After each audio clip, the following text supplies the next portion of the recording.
दिन के सम्माननीय मुख्य अतिथि, आदरणीय अध्यापक गण, अभिभावक और मेरे प्यारे मित्रों को सुबह का नमस्कार। मैं आप सभी को स्वतंत्रता दिवस की हार्दिक बधाई देता हूं।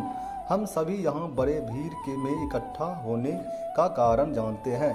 इस महान दिन को उत्कृष्ट तरीके से मनाने के लिए हम सभी उत्साहित हैं। अपने राष्ट्र का 78वां स्वतंत्रता दिवस मनाने के लिए हम सभी यहाँ इकट्ठा हुए हैं।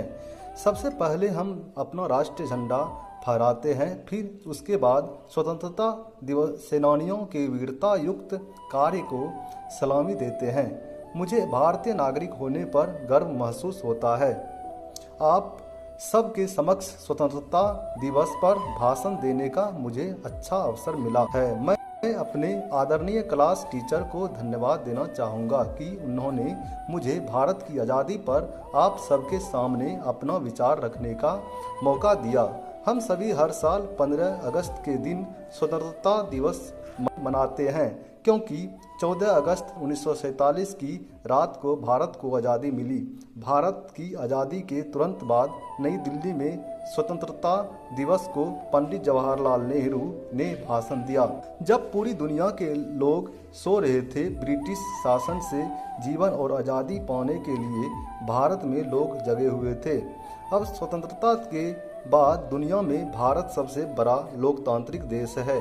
हमारा देश विविधता में एकता के लिए प्रसिद्ध है। इसने कई घटनाओं का सामना किया, इसके धर्मनिरपेक्षता को परखने के लिए, जबकि भारतीय लोग हमेशा अपनी एकता से जवाब देने के लिए तैयार रहते हैं। अपने पूर्वजों के कड़े संघर्षों की वजह से हम अपनी आज़ादी का उपभोग करने लायक बने हैं और अपनी इच्छा से खुली हवा में सांस ले सकते हैं। अंग्रेजों से आज़ादी पाना बेहद असंभव कार्य था, लेकिन हमारे बाप दादाओं ने लगातार प्रयासों से इसको प्राप्त कर लिया। हम उनके लिए कार्य को कभी भूल नहीं सकते और हमेशा इतिहास के द्वारा उन्हें याद करते रहेंगे। केवल एक दिन में सभी स्वतंत्रता सेनानियों के कामों को हम याद नहीं कर सकते, हालांकि दिल से उन्हें सलामी दे सकते हैं। वो हमेशा हमारी यादों में रहने और पूरे जीवन के लिए प्रेरणा का कार्य करेंगे। आज सभी भारतीयों के लिए बहुत महत्वपूर्ण दिन है, जिसको हम महान भारतीय नेताओं के बलिदानों को याद करने के लिए मनाते हैं, जिन्होंने देश की आज़ादी और समृद्धि के लिए अपना जीवन दे दिया। भारत की आज़ादी मुमकिन हो सकी क्योंकि सहयोग, बलिदान और सभी भारतीयों की सहभागिता की थी। हमें महत्व और सलामी देनी चाहिए उन सभी भारतीय नागरिकों को, क्योंकि वो असली राष्ट्रीय हीरो थे। हमें धर्मनिरपेक्षता में भरोसा रखना चाहिए और एकता को बनाए रखने के लिए अलग नहीं होना है, जिससे इसे कोई तोड़ ना सके और हम पर फिर से राज न कर पाए।